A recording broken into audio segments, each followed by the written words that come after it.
Hello class 8th, welcome to Zenith Guru Fundamental. मैं हूं निकी पंडित and हम यहाँ पे कर रहे हैं एक्सप्लोरिंग फोर्सेस वाला chapter, that is chapter number 5 and we are on lecture number 3।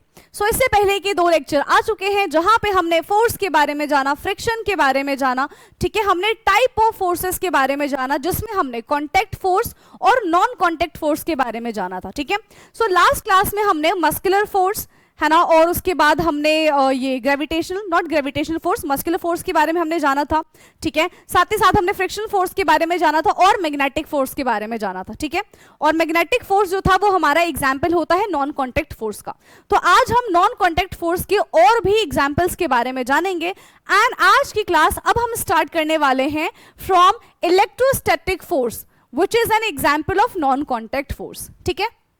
Okay, now activity 5.6, let us experiment. Now take a plastic scale or a plastic straw, a piece of polythene and small pieces of paper. तो ये सारी की सारी चीजें आपको collect कर लेनी है। क्या क्या चीजें लेंगे आप? सबसे पहले आप एक प्लास्टिक का स्केल लेंगे जो कि आपको आपकी ज्योमेट्री बॉक्स में बेहद आसानी से मिल जाएगा, ठीक है। ये इस तरीके से आपको प्लास्टिक का एक स्केल ले लेना है ना। फिर आप एक प्लास्टिक का स्ट्रॉ लेंगे, फिर आप पीस ऑफ पॉलीथीन लेंगे and small pieces of paper. और ऑफ कोर्स आपके पास स्मॉल पीसेस ऑफ पेपर अगर नहीं है तो आप छोटे छोटे पेपर को क्या कर सकते हैं, कट कर सकते हैं।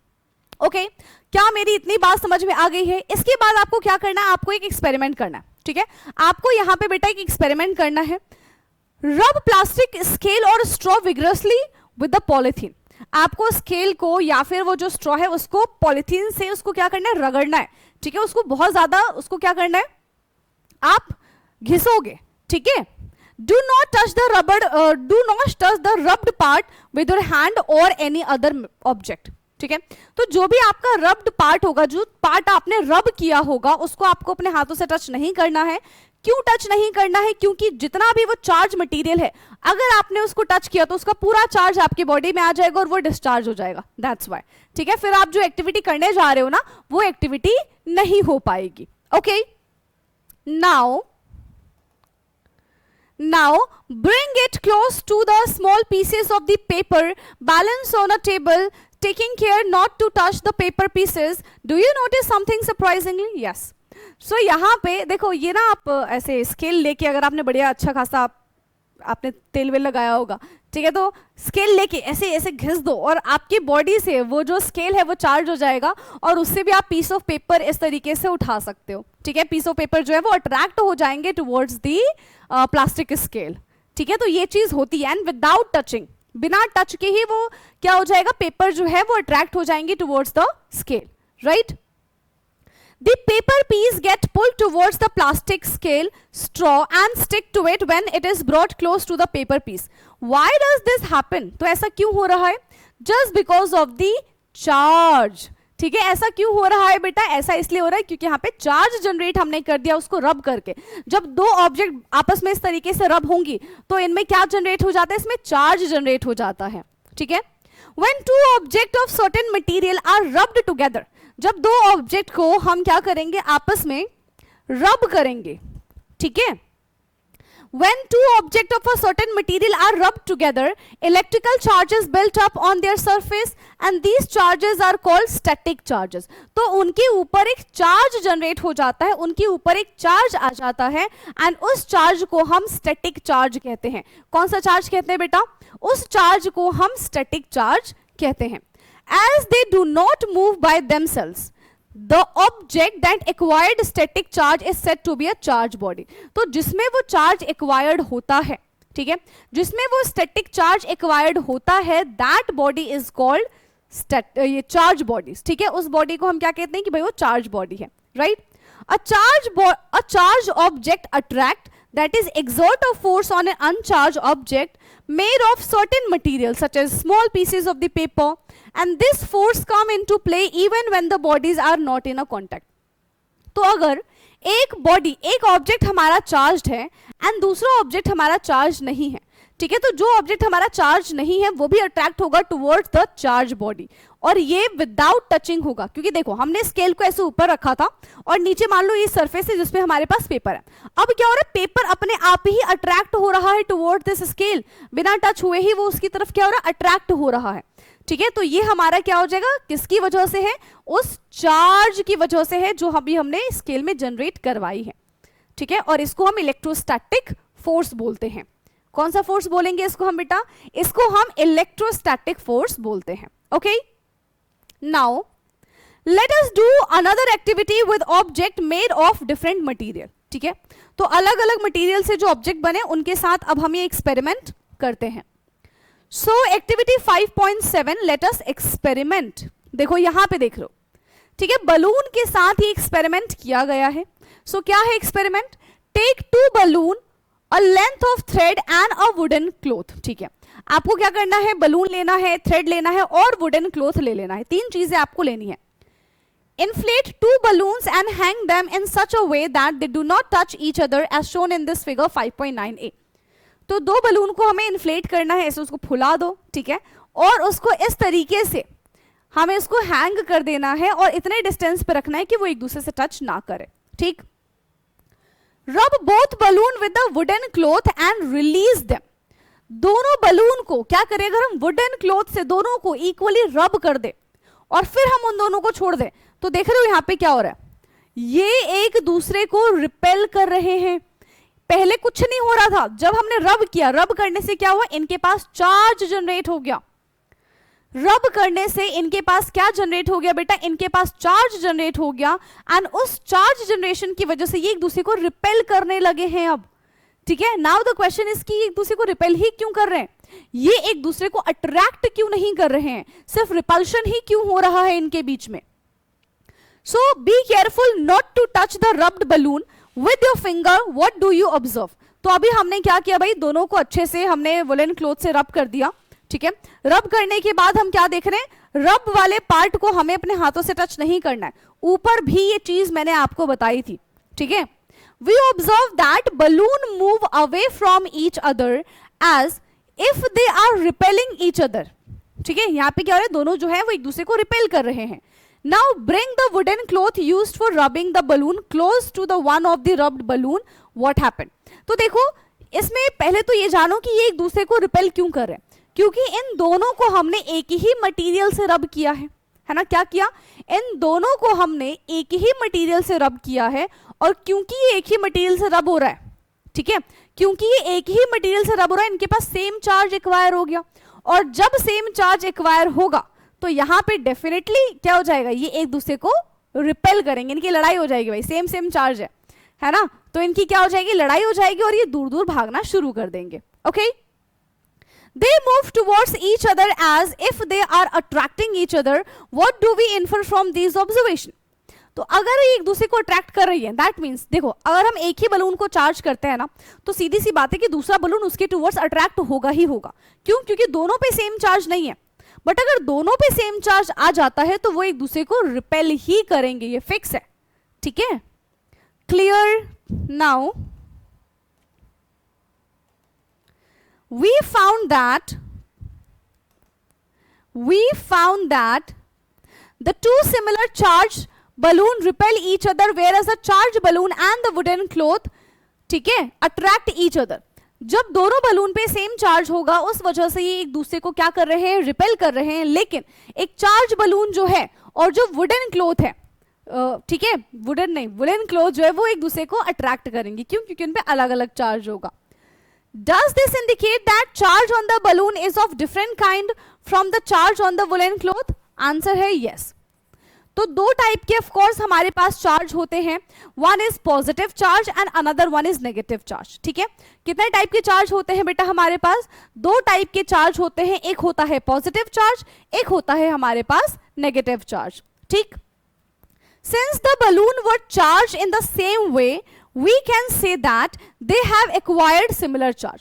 क्योंकि दोनों बलून को सेम मटेरियल से सेम तरीके से चार्ज किया गया, तो इस वजह से हम क्या कह सकते हैं कि उन दोनों ने सेम ही चार्ज को एक्वायर कर लिया, उन दोनों के पास सेम ही चार्ज प्रेजेंट है, एंड दैट इज, हो सकता है दोनों के दोनों पॉजिटिव चार्ज हो सकता है दोनों के दोनों नेगेटिव चार्ज हो। ठीक, as the similarly charged balloon repel each other, we can infer that, यहां पे क्या हो जाएगा, लाइक चार्जेस जो है ना, यहां पे हम ये बोल सकते हैं कि like charges repel each other, एक जैसे जो चार्जेस हैं वो एक दूसरे को क्या करेंगे, रिपेल करेंगे.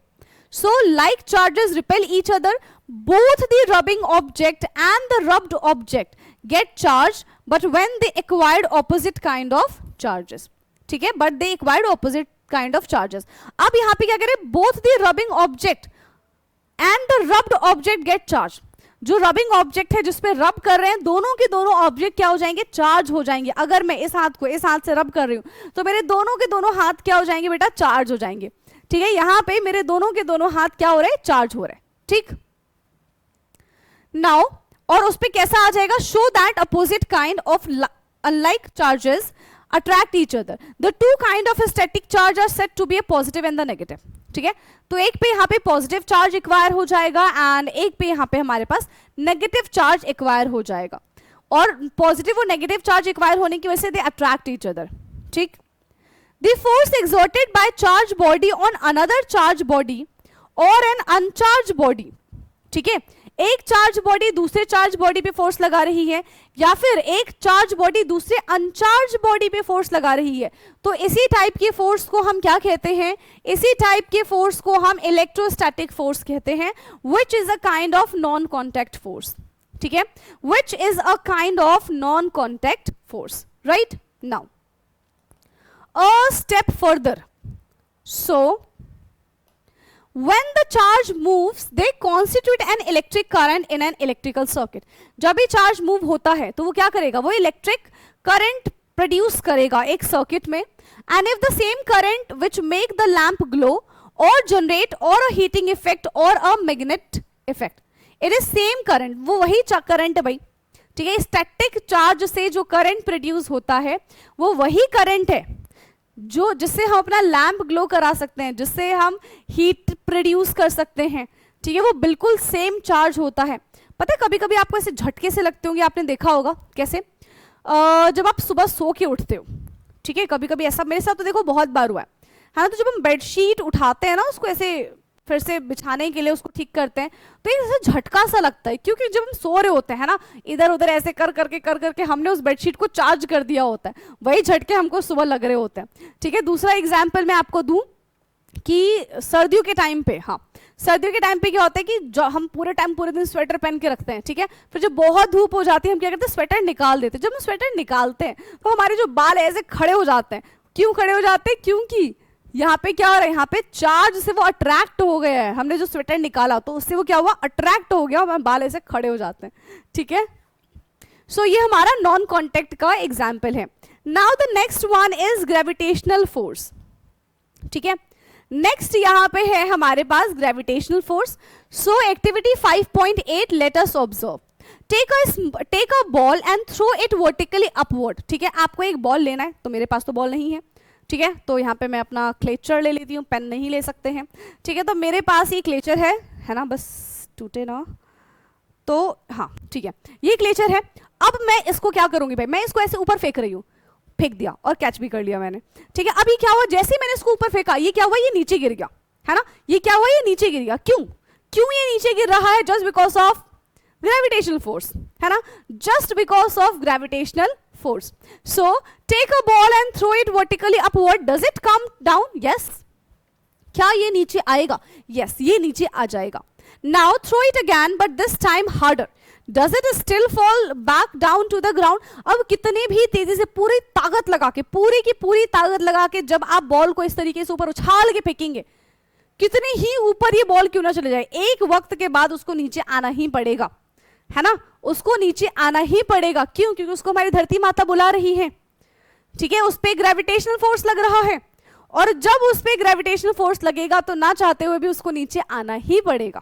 ठीक है, think about different situations around you where any object thrown up in any direction finally falls और come back to the ground और अ फ्लोर. है ना, तो कोई भी चीज को कितनी भी ऊंची जगह पे फेंक दो, ठीक है, पूरी ताकत लगा के फेंक दो, वो चीज हमेशा नीचे वापस आ ही जाएगी अपनी धरती माता के पास. ठीक है, और रीजन क्या है उसका भाई, रीजन है हमारे पास ग्रेविटेशनल फोर्स. ठीक, now why do all object fall downwards on earth. सारी की सारी चीजें अर्थ के टुवर्ड्स ही क्यों आती है? क्योंकि अर्थ उसको अट्रैक्ट कर रही होती है, अर्थ उसको अपनी तरफ खींच रही होती है थ्रू अ फोर्स, ठीक है। Is there any force which act on them? What exert this force? तो यस, यहां पे एक फोर्स है जो कि काम कर रही है, and that is gravitational force, ठीक है, that is gravitational force. So since all object fall towards the earth, it means earth attract them, है ना। सारी की सारी चीजें जब अर्थ की तरफ ही आ रही हैं, इसका क्या मतलब है कि अर्थ उन सारी की सारी चीजों को अपनी तरफ अट्रैक्ट कर रहा है। यही मतलब है कि अर्थ उन सारी की सारी चीजों को बेटा क्या करे, अपनी तरफ अट्रैक्ट कर रहा है, अपनी तरफ खींच रहा है, अपनी तरफ पुल कर रहा है। और ये सारे के सारे फोर्सेस क्या कहलाते हैं बेटा? Yes, the force with which earth attract object towards itself, इसी को हम ग्रेविटेशनल फोर्स कहते हैं, ठीक है, इसी को हम ग्रेविटेशनल फोर्स कहते हैं। The gravitational force exerted by earth is also called force of gravity. तो अर्थ जो ग्रेविटेशनल फोर्स लगा रही है, ठीक है, अर्थ जो ग्रेविटेशनल फोर्स लगा रही है उसको हम क्या बोलते हैं? फोर्स ऑफ ग्रेविटी बोलते हैं, या फिर सिंपल हम इसको ग्रेविटी बोल सकते हैं, ठीक है, सिंपली हम इसको ग्रेविटी बोल सकते हैं। तो कितनी भी ऊंची चीज फेंक दो आप, कितना भी ऊंचाई तक फेंक दो, वो अल्टीमेटली नीचे ही आएगा, ठीक है, क्या हो जाएगा? वो अल्टीमेटली बेटा नीचे ही आएगा, right. Since the gravitational force act without contact with the object it attract, it is a non contact force. तो ये भी हमारा यहाँ पे किसका एग्जाम्पल हो जाएगा? नॉन कॉन्टैक्ट फोर्स का एग्जाम्पल है। किसका एग्जाम्पल है बेटा? ये भी हमारा नॉन कॉन्टैक्ट फोर्स का एग्जाम्पल होगा, okay. Gravitational force is always an attractive force, of course, unlike magnetic force और इलेक्ट्रोस्टैटिक फोर्स। जिस तरीके से मैग्नेटिक फोर्स हमारा अट्रैक्टिव फोर्स है, इलेक्ट्रोस्टैटिक फोर्स हमारा अट्रैक्टिव फोर्स है, उसी तरीके से ग्रेविटेशनल फोर्स भी कैसा फोर्स है? हाँ, उसी तरीके से ग्रेविटेशनल फोर्स भी हमारा अट्रैक्टिंग फोर्स ही है, वो भी तो चीजों को अपनी तरफ अट्रैक्ट ही कर रही है, ठीक है। So which can either be attracted और रिपल्सिव, तो बाकी सारे तो अट्रैक्शन रिपल्शन दोनों कर रहे हैं, बट ग्रेविटेशनल फोर्स में सिर्फ और सिर्फ अट्रैक्शन हो रहा होता है, रिपल्शन नहीं होता, ठीक है, सिर्फ और सिर्फ बेटा अट्रैक्शन ही हो रहा होता है। You might have noticed that when an object is dropped from an height, it take a straight vertical path downwards before touching the ground, है ना। तो अगर हम कोई चीज ऐसे ऊपर फेंकेंगे तो सीधा सीधा सीधा सीधा नीचे आ जाएगा, ठीक है, बिल्कुल इस तरीके से जैसे बॉल है, ये ऐसे करके नीचे नहीं आएगा भाई, है ना, कि कहीं घूम कर आता हूं फिर नीचे आ जाऊंगा, ठीक है, नहीं, बॉल हमने फेंका वो सीधा सीधा नीचे आ जाएगा, ठीक। When an object is thrown vertically upward, the object move up straight, slow down and stop momently। एक पॉइंट पर आने के बाद ऐसा समझो कि जब आप कोई चीज को ऐसे नीचे से ऊपर फेंक रहे हो तो पहले तो बहुत स्पीड से वो ऊपर जाएगा, धीरे धीरे ऊपर जाते जाते उसकी स्पीड जो है वो कम हो जाएगी, एक पॉइंट पर आएगा कि उसकी स्पीड 0 हो जाएगी और फिर से वो नीचे फॉल डाउन करना स्टार्ट कर देगा, ठीक है।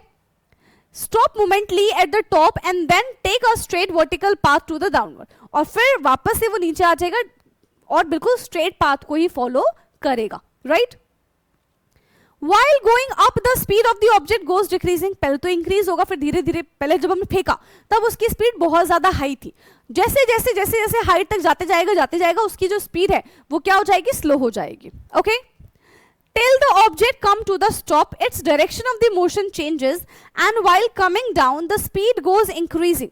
जब ऊपर की साइड जा रहा था बॉल तो जो स्पीड है वो धीरे धीरे डिक्रीज हो रही है, जब बॉल ऊपर से नीचे आएगा तो क्योंकि वो टुवर्ड्स द ग्रेविटी आ रहा है ना, क्योंकि वो टुवर्ड्स द ग्रेविटी आ रहा है, यहां पे क्या हो जाएगा? बॉल की जो स्पीड है वो इंक्रीज हो जाएगी, ठीक है, बॉल की जो स्पीड है बेटा वो क्या हो जाएगी? वो इंक्रीज हो जाएगी, right. We say that object undergoes a vertical motion, ठीक है, ऑब्जेक्ट जो है वो किस टाइप का मोशन शो करेंगे? यहाँ पे वर्टिकल मोशन शो करेगा। Does the earth pull every object with equal forces? Answer है नहीं, ठीक है, अर्थ जो है हर चीज को इक्वल फोर्स के थ्रू अट्रैक्ट नहीं करती है, ये डिपेंड करता है कि ऑब्जेक्ट का मास कितना है, ठीक है, ये ऑब्जेक्ट के मास के ऊपर भी डिपेंड करता है। When it move in a vertical directions under the influence of the gravitational force, ठीक। Now 5.5 weight and its measurement। चलिए, सो अब हम वेट और उसके मेजरमेंट के बारे में बात करते हैं, ठीक। So the force with which the earth pull an object towards itself is called weight. जैसे हम है, ठीक है, तो हमारा वेट कैसे कैलकुलेट करेंगे हम, कि हम टुवर्ड्स द अर्थ कितना ग्रेविटी हम मतलब ऐसा बोल सकते हैं कितने ग्रेविटी से अर्थ हमको जो अपनी तरफ खींच रही है ना, हम कितना फोर्स लगा रहे हैं टुवर्ड्स द अर्थ, उसी से हमारा वेट आता है. And there is a vast difference between weight and mass. ठीक है, मास क्या होता है? Mass is the matter present in a body. एक बॉडी में कितना मैटर प्रेजेंट है उसको हम मास कहते हैं, लेकिन एक बॉडी कितना फोर्स एक्सर्ट कर रही है टुवर्ड्स द अर्थ उसको हम बोलते हैं वेट. ठीक है, clear now. So the weight measure how strongly an object is pulled by the earth. कितना अर्थ हमको अपनी तरफ खींच रही है, कितनी ताकत से अर्थ हमको अपनी तरफ खींच रही है, that is called weight. Since the weight is a force, ठीक है, तो इसको मेजर भी हम कैसे करेंगे? इसको मेजर भी हम न्यूटन में ही करेंगे. ठीक है, इसको मेजर भी हम किस में करेंगे बेटा? न्यूटन में करेंगे. तो अगर आपसे कोई पूछ लेता है वेट के बारे में कि वेट की यूनिट क्या होती है, तो आप मास मत बोलना भाई, ये केजी मत बोलना. ठीक है, केजी किसकी यूनिट होती है? मास की यूनिट होती है केजी. वेट का यूनिट कितना होता है बेटा? वेट का यूनिट होता है न्यूटन. ठीक है, कैसा होता है वेट का यूनिट? क्या होता है? न्यूटन होता है. न्यूटन एक साइंटिस्ट है जिनके नाम पे ये सिंबल रखा गया है. ठीक, ये मतलब ये ऐसा यूनिट रखी गई है. नाउ ओके,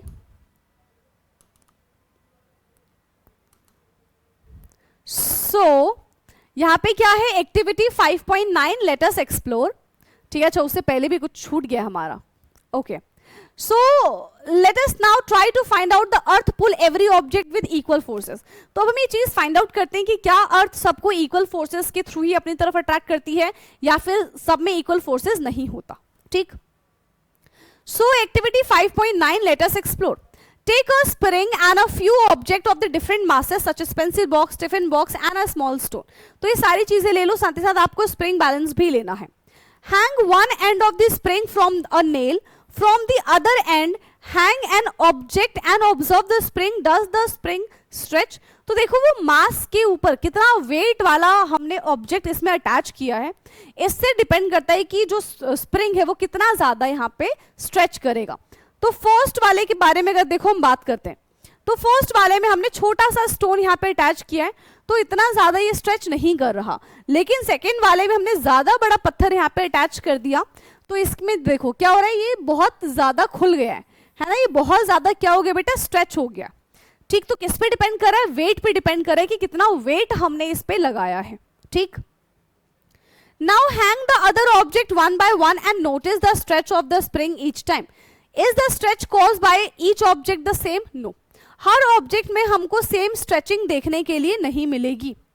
हर ऑब्जेक्ट में बेटा यहाँ पे हमको सेम स्ट्रेचिंग देखने के लिए नहीं मिलेगी.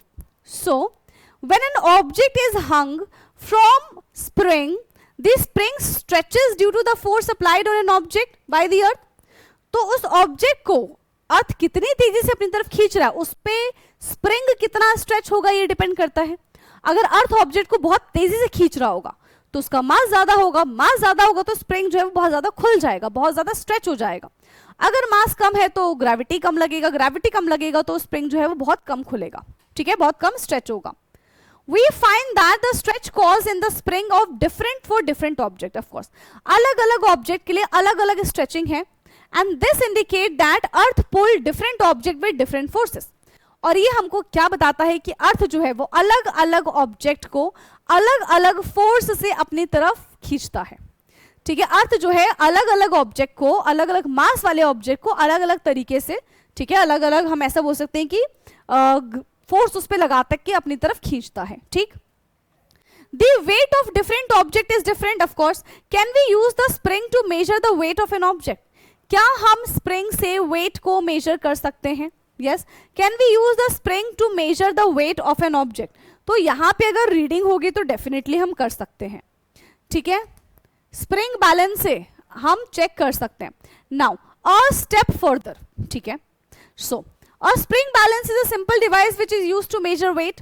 It consists of spring fixed at one end and the hook attached to the other end. देखा था अभी आपने. When we hang an object from the hook, the spring stretches. अगर हम उसमें हुक में कोई भी ऑब्जेक्ट हैंग कर देंगे तो स्प्रिंग जो है वो क्या हो जाएगा? स्ट्रेच होना स्टार्ट हो जाएगा. और उतना ही हमको वेट उसमें नजर आ जाएगा कि भाई इसका इतना वेट है। क्यों? क्योंकि ग्रेविटी उसको, जो हमारे जो अर्थ है वो उसको उतनी तरीके से, उतने ही न्यूटन फोर्स से क्या करे, अपनी तरफ अट्रैक्ट कर रही है। There is a scale on the balance which mark to shown the weight in the newton. तो उस बैलेंस पे हमें नंबरिंग भी दी जाती है, जिसकी हेल्प से हमें पता कर सकते हैं कि उस ऑब्जेक्ट का आखिरकार वेट कितना है। ठीक है, उस ऑब्जेक्ट का आखिरकार वेट कितना है, right. Usually there is also another scale to show the corresponding values of the mass in gram. These values have been marked with the assumptions that the spring balance is used on the earth and the earth gravitational force attracting the object. So basically earth जो है, ठीक है, वो तो हर एक चीज को attract कर ही रही है। साथ ही साथ आप देखो, आप जिस रूम में बैठ के भी पढ़ाई कर रहे हो उसमें कितनी सारी चीजें होंगी, है ना, बहुत सारी चीजें होंगी। याद रखना, हर एक ऑब्जेक्ट एक दूसरे ऑब्जेक्ट को अपनी तरफ अट्रैक्ट कर रहा होता है। हर एक ऑब्जेक्ट दूसरे ऑब्जेक्ट को अपनी तरफ अट्रैक्ट कर ही रहा होता है, बट वो इतना स्लो होता है कि हम उस चीज को फील ही नहीं कर पाते, वो इतना ज्यादा स्ट्रॉन्ग होता ही नहीं है। बट ये चीज याद रखना, हर एक ऑब्जेक्ट दूसरे ऑब्जेक्ट को अपनी तरफ अट्रैक्ट कर ही रहा है। ठीक, now let us learn to measure the weight in a spring balance. ठीक है, तो स्प्रिंग बैलेंस पे कैसे हम वेट को बैलेंस ये मेजर करेंगे इसके बारे में जानते हैं। But first let us familiar ourselves with a spring balance. But पहले हमें खुद तो पता चल जाए कि स्प्रिंग बैलेंस है क्या, तब तो हम उसमें वेट चेक कर पाएंगे। The way we did the thermometer earlier, yes, temperature and the measurement in Curiosity grade 6। ठीक है, तो जिस तरीके से हमने थर्मामीटर से अपनी दोस्ती बढ़ाई थी, उस तरीके से हमको स्प्रिंग बैलेंस से भी अपनी दोस्ती बनानी है, और हमें पता होना चाहिए कि स्प्रिंग बैलेंस से किस तरीके से वेट को कैलकुलेट किया जाता है, right. Now activity 5.10 let us observe. Okay, so एक एक्टिविटी की हेल्प से हम ये सारी की सारी चीजें समझेंगे। Look at the spring balance shown in the figure 5.13 carefully, what is the maximum weight it can measure. तो हमें सबसे पहले तो भाई टेबल यहाँ पे जो है हमारे पास 5.13, ये नीचे है कहीं बना हुआ, यस, तो ओके, तो यहाँ पे हमारे पास स्प्रिंग बैलेंस बना हुआ है 5.13 पे। ठीक है, उसके बाद हमको क्या करना है, इसको क्या हो गया, हमें चेक करना है कि उसमें कितना मैक्सिमम वेट जो है वो आ सकता है। ठीक है, यहाँ पे देखो मार्क किया हुआ है क्या, रेड पॉइंट फिलहाल हमको यहाँ पे दिख रहा है, तो ये हमारा किसमें है, इसमें तो बहुत धुंधला दिख रहा है, उसमें दिख रहा है क्या, हाँ उसमें, अच्छा उसमें स्क्रीन में सही दिख रहा है, स्प्रिंग स्केल लिखा हुआ है, और ऐसे, हाँ अब दिख रहा है, अब दिख रहा है स्प्रिंग स्केल। ठीक है, और स्प्रिंग स्केल के नीचे क्या लिख रहा है वो मुझे उसमें भी नहीं दिख रहा है। तो अलग अलग यहाँ पे हमको यूनिट दे रखी है, ठीक है, जिससे हम मेजर करेंगे कि कितना इसका मास है, राइट। इधर भी हमको अलग यूनिट में दे रखा है और इधर भी हमको अलग यूनिट में दे रखा है। नाउ इसको देख लिया हमने, पिक्चर देख लिया, ठीक है। इसके बाद अब हमको क्या करना है, पिक्चर देखने के बाद, अच्छा ग्राम और न्यूटन है, ठीक है। एक हमारे पास देखो इतना छोटा छोटा था, दिख भी नहीं था, एक ग्राम है हमारे पास और एक न्यूटन में लिखा हुआ है, ठीक है। ग्राम में भी हम कैलकुलेट कर सकते हैं और न्यूटन में भी हम कैलकुलेट कर सकते हैं। So let us try to find out the smallest value of weight that can be measured by the spring balance. इस स्प्रिंग बैलेंस से सबसे छोटा वेट हम क्या मेजर कर सकते हैं, है ना। इस स्प्रिंग बैलेंस से सबसे छोटा वेट हम क्या मेजर कर सकते हैं, इसको हम फाइंड आउट करेंगे। Now activity 5.11 let us calculate. Okay, so look at the spring balance shown in this figure 5.13 and note down the following. How much is the weight difference indicate between the two bigger mark? कितना difference दिख रहा है, तो अभी हमारा 0 से शुरू हुआ है, ठीक है। अभी देखो अभी पॉइंट कितना है बेटा, अभी पॉइंट हमारा 0 है, ठीक है, यानी कि इस पे अभी कोई भी वेट नहीं लगाया गया, अभी हमारा पॉइंट एकदम 0 है। The wait difference indicate between 0 to 1 Newton और बिटवीन 1 to 2 न्यूटन, ठीक है। तो इनके बीच में अगर न्यूटन के बारे में बात करें तो सबके बीच में कितने कितने न्यूटन का डिफरेंस है भाई, सबके बीच में फिलहाल हमारे पास 1 न्यूटन का डिफरेंस है, ठीक है। सबके बीच में फिलहाल हमारे पास कितने न्यूटन का डिफरेंस है, 1 न्यूटन का डिफरेंस है। Now how many divisions are there between these two bigger mark, तो इन दोनों बिगर मार्क में के बीच में कितने का डिस्टेंस है, 1 2 3 4, ठीक है। और अगर वैसे समझे तो 5 5 का डिस्टेंस है। There are 5 divisions between these marks. How much weight does one small division indicate? तो एक छोटा से छोटा डिवीजन कितना मास इंडिकेट कर सकता है, कितना वेट इंडिकेट कर सकता है, इसके बारे में बात करेंगे। तो 1 न्यूटन फोर्स है, जिसमें से 5 डिवीजन है, तो हर एक छोटा से छोटा पॉइंट, हर ये एक पॉइंट कितना मास कैरी करेगा अगर स्प्रिंग बैलेंस में ये नीचे आता है तो ये 0.2 न्यूटन का यहाँ पे इसका वेट हो जाएगा। ठीक है, कितना वेट हो जाएगा? 0.2 न्यूटन का इसका वेट हो जाएगा। Now so the small value of the spring balance can be read to 0.2 Newton. Now using this method, calculate the smallest value of weight that can be measured the spring balance given to you. Your school laboratory may have a spring balance for which the range and the value of the smallest division may be different. हाँ, तो अलग अलग जगह का हो सकता है, अलग अलग हो। ठीक है, it is therefore always necessary to look carefully at the spring balance you are about to use. ठीक है, तो जिस भी आप स्प्रिंग बैलेंस का इस्तेमाल कर रहे हैं, आपको चेक करना है कि क्या वो स्प्रिंग बैलेंस सही ढंग से काम कर रहा है या फिर नहीं कर रहा। ठीक, let us now learn how to measure weight using a spring balance. अब स्प्रिंग बैलेंस की हेल्प से हम चीजों को किस तरीके से मेजर करेंगे। ठीक है, स्प्रिंग बैलेंस की हेल्प से बेटा हम चीजों को किस तरीके से मेजर करेंगे, इसके बारे में जानते हैं। ठीक, so let us measure. Take a spring balance and a few object. आपको एक स्प्रिंग बैलेंस ले लेना है, साथ ही साथ कुछ ऑब्जेक्ट भी ले लेना है। Keep in mind that the object should not heavier than the maximum value of the weight. जितना इसका वेट है, ठीक है, जितना इसका वेट है उससे ज्यादा हमें वैल्यू नहीं लेनी है। जैसे कि 10 न्यूटन तक है, तो हमें जो वेट लेना होगा वो 10 न्यूटन तक ही लेना होगा, या फिर 100 ग्राम तक ही लेना होगा। ठीक, उससे कम ही लेना होगा बाय द वे। इट में डैमेज, अगर उससे ज्यादा लेते तो ऑफकोर्स स्प्रिंग बैलेंस जो है वो खराब हो जाएगा। Suspend the object one by one from the hook and read the scale of the weight carefully and record your observation in table 5.2। ठीक है, तो हमको एक एक करके यहाँ पे, जैसे पेंसिल बॉक्स के बारे में बात कर रहे हैं, पेंसिल का बॉक्स कितना भारी होगा। हाँ, पेंसिल का बॉक्स कितना भारी होगा, हम यहाँ पे कर देते हैं कि भाई इसमें 2 न्यूटन का फोर्स लग रहा होगा। ठीक है, इसका वेट कितना है, 2 न्यूटन है। वहीं अगर हम बात करते हैं पार्शियली फिल्ड वाटर बोतल, मतलब आधा पानी भरा हुआ है, तो समझ लो कि 8 न्यूटन का ये वेट इसमें लगा रहा है। पेंसिल बॉक्स जो है वो 2 न्यूटन का वेट लगा रहा है। ठीक है, एंड हाफ वाटर बॉटल जो है वो 8 न्यूटन का फोर्स यहाँ पे, यानी कि वेट यहाँ पे लगा रहा है। ठीक है, फोर्स टुवर्ड्स द ग्रेविटी बोल सकते हो, राइट। ऐसे ही कोई भी ऑब्जेक्ट ले लो, ठीक है, मान लो वो 5 न्यूटन का फोर्स लगा रहा है, तो इस तरीके से आप यहाँ पे लिख सकते हो। Now you can repeat activity, okay, you can repeat activity 5.10, 5.12 for the mass scale shown on the left side of the spring balance. Measure the mass of an object. तो हम इस एक्टिविटी को रिपीट करके मास को major कर सकते हैं। Now step further, the mass of an object can be measured indirectly by measuring its weight. ठीक है, वेट को मेजर करके हम मास इनडायरेक्टली मेजर कर सकते हैं, और by comparing its weight with the weight of an object as known as मास।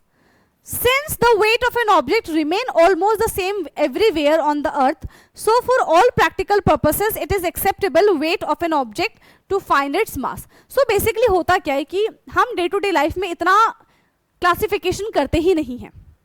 ठीक है, मान लो अगर हमें कोई चीज लेने जानी होगी, हम बोलेंगे भाई कितने ग्राम, कितने केजी हमको सामान चाहिए, तो तोल के दोस्त को उसका मास चेक करो, जबकि वो मास चेक नहीं होता है, वो वेट चेक होता है ना, कि वेट कितना आ रहा है, हम क्या बोलते हैं कितना मास का है, कितना मास आ रहा है। ठीक है, और उसके लिए यूनिट हम क्या लगाते हैं, यस, हम उसके लिए क्या बोलते हैं भाई, चेक हम क्या करते हैं, यूनिट हम मास वाली यूज करते हैं। ठीक है, यूनिट हम क्या करते हैं, मास वाली यूज करते हैं, बट बोल हम वेट के लिए रहे होते हैं, है ना। तो वहां पे हम नहीं बोलते कि भाई 10 न्यूटन हमें चीनी दे दो, नहीं, हम बोलेंगे कि 1 केजी हमको चीनी दे दो। तो हम वेट नाप रहे हैं किसकी यूनिट के साथ, मास की यूनिट के साथ। तो हमारे डे टू डे लाइफ में हम क्या बोलते हैं, हाँ दोनों के दोनों सेम ही है, बट ऐसा नहीं होता। ठीक है, नाउ अ स्टेप फर्दर। ठीक है, यहां पे हमारे पास क्या है, as we move earlier material around us in Curiosity grade 6, mass is the amount of matter of an object, है ना। एक मैटर के पास कितना मास है। ठीक है, अगर हम क्या बात कर रहे हैं, यहां पे मैं बात करें कि मैटर क्या होता है, राइट। मैटर के बारे में अगर हमको जानना हो तो भाई मैटर क्या होता है, हाँ मैटर क्या होता है, anything which have mass unoccupied space, वो हर एक चीज जिसके पास मास होगा, जिसके पास खुद का स्पेस होगा, उसको हम मैटर बोलेंगे, ठीक है। लेकिन अगर हम मास के बारे में बोलते हैं कि मास क्या है, तो उसके पास कितना मैटर प्रेजेंट है उसी को तो हम मास बोलते हैं, ठीक। तो mass is the amount of matter in an object and its measured in the gram, ठीक। तो उसको हम किस में मेजर करते हैं, ग्राम में मेजर करेंगे।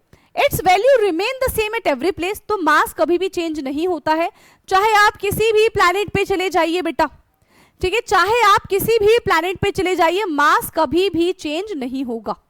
आगे बात समझ में, मास कभी भी चेंज नहीं होगा, बट वेट हमारा ग्रेविटी के अकॉर्डिंग चेंज हो सकता है, ठीक है। मास चेंज नहीं होगा बट वेट हमारा ग्रेविटी के अकॉर्डिंग चेंज हो सकता है। Since gravitational force can vary slightly from place to place on the earth, ठीक है, weight can change but mass does not, weight change हो सकता है बट मास यहां पे चेंज नहीं होगा, ठीक। Now a step further, the gravitational force of different planets on an object, ठीक है, अलग अलग प्लैनेट का यहां पे हमको दे रखा है कि किस तरीके से चेंजेस होते हैं, ठीक। The weight of an object is different to different planet as shown in this following table, even though its mass remain the same. मास भले ही सेम हो लेकिन इनका वेट अलग अलग प्लैनेट पे अलग अलग हो जाता है just because of gravity, ठीक है। किसकी वजह से, ग्रेविटी की वजह से। अगर हम देखिए कि हमारे पास कोई 1 kg का ऑब्जेक्ट है अर्थ पे जिसका मास 1 kg है, तो देखो यहाँ पे क्या हो जाएगा, मास में कोई चेंज नहीं आएगा। मून पे भी 1 kg, मार्स पे भी 1 kg, वीनस पे भी 1 kg एंड जुपिटर पे भी 1 kg। लेकिन अगर हम वेट के बारे में बात करें तो अर्थ पे 10 न्यूटन के बराबर होगा 1 kg, ठीक है। मून पे 1.6 हो जाएगा, मार्स पे 3.9 है, वीनस पे 9 है और जुपिटर पे 25.4 है। तो सबसे ज्यादा ग्रेविटी किस में लग रही है, सबसे ज्यादा ग्रेविटी किसमें बेटा, सबसे ज्यादा ग्रेविटी यहाँ पे जुपिटर में, क्योंकि जितना ज्यादा ग्रेविटी होगा है ना, उतना ज्यादा वो चीजों को अपनी तरफ अट्रैक्ट करेगा, उतना ज्यादा ऑब्जेक्ट फोर्स एक्सर्ट करेगा टुवर्ड्स द अर्थ, ठीक है, और टुवर्ड्स द प्लैनेट, सिंपल सी बात है। तो सबसे ज्यादा यहाँ पे वेट किसका दिखेगा, सबसे ज्यादा यहाँ पे ग्रेविटेशनल फोर्स किसका है, जुपिटर का है, और इसके लिए वैल्यू कितनी आ रही है, 25.5 और 25.4 न्यूटन आ रही है। नाउ a step further, ठीक है, in everyday life particularly for a goods we commonly use the more interested in the amount of matter of an object, ठीक है, rather than the force applied by the earth upon it, yes, however though while the unit of mass is used instead of the term mass the term weight is typically used। यही चीज मैंने आपको बताई थी कि यहाँ पे क्या करते हैं हम डे टू डे लाइफ में इन दोनों चीजों को मिक्स कर देते हैं। बात हम किसके बारे में कर रहे होते हैं, वेट के बारे में कर रहे होते हैं, लेकिन यूनिट हम किसकी इस्तेमाल कर रहे होते हैं, मास की यूनिट हम यहाँ पे इस्तेमाल कर रहे होते हैं। तो हम डे टू डे लाइफ में इन दोनों चीजों को क्या करते हैं, मिक्स कर देते हैं, किसको किसको, मास एंड वेट को। For example it is said that weight of the weight bag is 10 kg, ठीक है। तो हमारे पास एक वेट बैग है एंड उसका मेजरमेंट कितना है, उसका वेट कितना है, that is 10 kg, but the scientific uses this is not correct, है ना। तो वेट के लिए हम क्या यूज करेंगे, 10 न्यूटन यूज करना चाहिए था अगर केजी के बारे में है तो, ठीक है। 1 kg is equal to 10 newton, तो ये कितना हो जाएगा हमारा, कितना हो जाएगा, ये 10 kg है तो इंटू 100 न्यूटन हो जाएगा ये हमारा, ठीक है। So this is not a correct way, ठीक है। But even if every day languages is more casual, तो हम अपने डे टू डे लाइफ में इस चीज को हम तो भाई करेक्ट समझ के बैठे हैं, है ना, हम अपनी तरफ से मान के बैठे हैं कि यही सही है, बट साइंटिफिक लैंग्वेज में दिस इज नॉट करेक्ट, ठीक है, ये चीज करेक्ट नहीं है, राइट। एंड यहां पे now the last topic is floating and sinking, ठीक है। तो फ्लोटिंग का क्या मतलब है, कोई चीज डूब रही है, एंड सिंकिंग का क्या, नहीं सॉरी, सिंकिंग का मतलब क्या है, कोई चीज डूब रही है, क्यों, क्योंकि उसका मास ज्यादा है, उसका वेट ज्यादा है, उसके वेट ज्यादा होने की वजह से, ठीक है, वो नीचे सिंक कर जाती है। किसी का वेट कम होता है तो क्या करती है, फ्लोट करती है ना, लाइट वेट है तो फ्लोट करेंगी और ज्यादा वेट होगा तो डूब जाएंगी। Now if we place some object on water, some of them float while other fall at the bottom. The gravitational force of the earth is acting on all the object and when they don't all object fall to the bottom, तो उस वक्त कौन सा force लग रहा होता है, हम कह रहे हैं कि कुछ चीजें हैं जो डूब जाती हैं, कुछ चीजें हैं जो तैरती रहती हैं। हम कह रहे हैं कि अगर कोई चीज डूब रही है तो वहां पे ग्रेविटेशनल फोर्स लग रहा है, लेकिन अगर कोई चीज नहीं डूब रही है तो क्या वहां पे ग्रेविटेशनल फोर्स नहीं लग रहा, क्या यहाँ पे ग्रेविटेशनल फोर्स के अलावा भी कोई फोर्स काम कर रहा है, आंसर क्या हो जाएगा, यस, ठीक है, कि यहाँ पे ग्रेविटेशनल फोर्स के अलावा भी एक फोर्स काम कर रही है and that force is called buoyant force. कौन सा फोर्स होता है? That force is called buoyant force which is exerted by the liquid, जो कि लिक्विड यहाँ पे लगा रहा होता है. ठीक है, वो भी opposite of the gravitational force. Clear? So while taking out the water from a bucket filled with the water using a mug, do you notice that the mug feel lighter when it is inside the water? Let us try to understand. हाँ जी, तो पूरा भर के मग पानी के अंदर डाल दो तो आपको बहुत हल्का लगेगा, बट इसके पीछे का रीजन क्या है, क्यों हल्का लग रहा है? क्योंकि ग्रेविटी उसको नीचे की तरफ खींच रही है और बायंट फोर्स उसको ऊपर की तरफ खींच रहा है, तो दोनों एक दूसरे के इफेक्ट को कैंसिल कर देंगे और हमें फोर्स फील नहीं होगा. ठीक, now activity 5.13, let us investigate.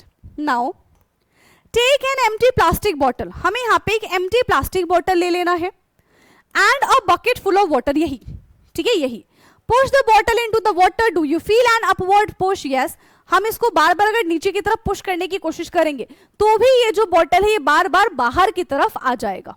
ठीक, यहाँ पे क्या, release the bottle. Does it bounce up? Answer क्या हो जाएगा? यस.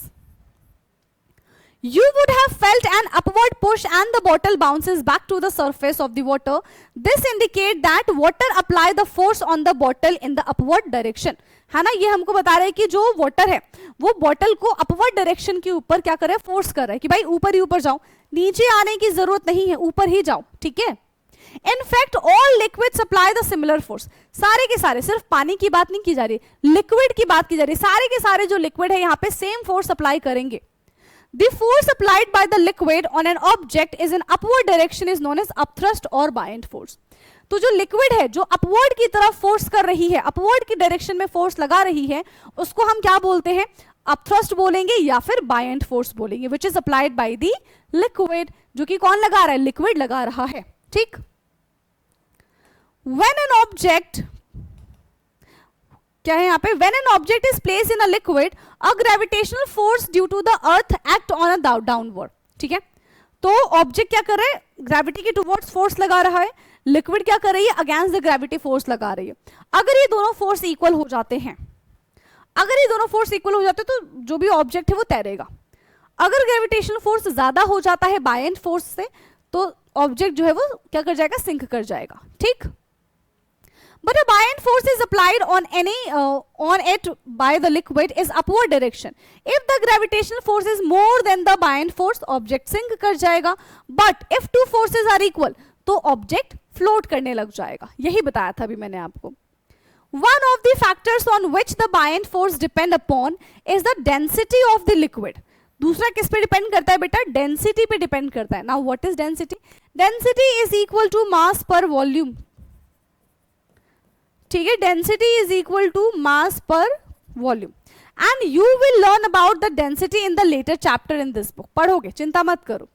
ठीक है, नाउ ओके, इसके बाद आता है हमारा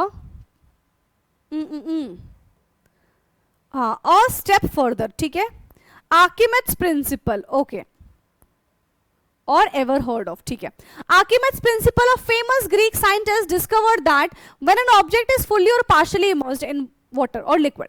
ठीक है, Archimedes principle क्या कहते हैं? जब भी कोई ऑब्जेक्ट फुल्ली या फिर पार्शियली इमर्ज होता है पानी के अंदर, it experience an upward force जिसको हम बायंट फोर्स कहते हैं, which is equal to the weight of the liquid. तो वो उतना ही बायंट फोर्स लगाएगा जितना ऑब्जेक्ट का वेट होगा.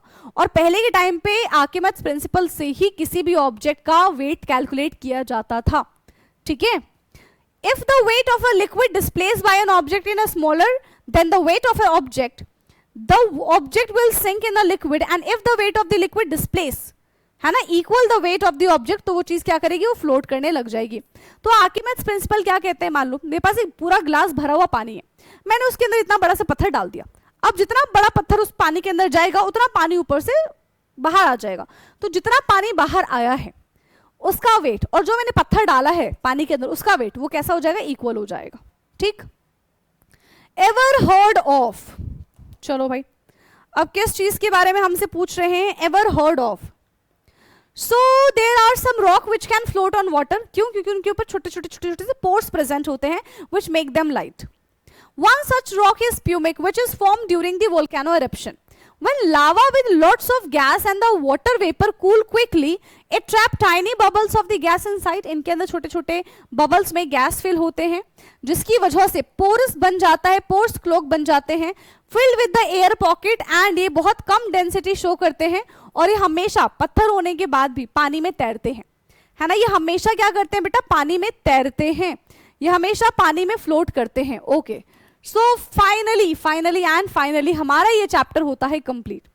सो snapshot is the overview of this chapter, जिसको आपको खुद ही रीड करना है, और रीड करने के बाद आप कमेंट करेंगे कि यस मैम हमने रीड कर लिया। ओके, अब नेक्स्ट क्लास में बेटा हम इसके क्वेश्चन आंसर कर लेंगे, ठीक है।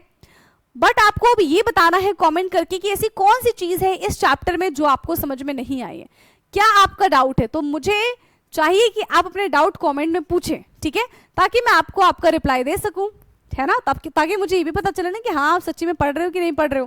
क्योंकि जब तक क्वेश्चन आपके दिमाग में आएगा नहीं, है ना, या तो आपको सब कुछ आता होगा या तो ऐसे सब कुछ बाउंस बैक हो रहा होगा, ठीक है, तो मुझे कैसे पता चलेगा आपके क्वेश्चन से। तो मेक श्योर बेटा कि आप क्वेश्चन पूछे चैट बॉक्स में, ठीक है, कमेंट कर देना। ओके, सो अब हमारी मुलाकात होगी क्वेश्चन आंसर के साथ, तब तक के लिए पढ़ते रहिए। Thank you so much. And जितने भी बच्चे ग्रुप में हमारे साथ नहीं जुड़े हुए हैं बेटा, आप ग्रुप में जुड़ जाइए, आपको वहां पे क्लास की इंफॉर्मेशन मिल जाएगी कि कब कब क्लास होनी है, प्लस वहां पे भी आप अपना कुछ डाउट शेयर कर सकते हैं। ओके, चलिए, सो आज के लिए इतना ही। अच्छा, लिंक कहाँ पे मिलेगी, लिंक आपको डिस्क्रिप्शन बॉक्स में मिल जाएगी। Okay, so thank you so much and good night everyone, bye bye, take care.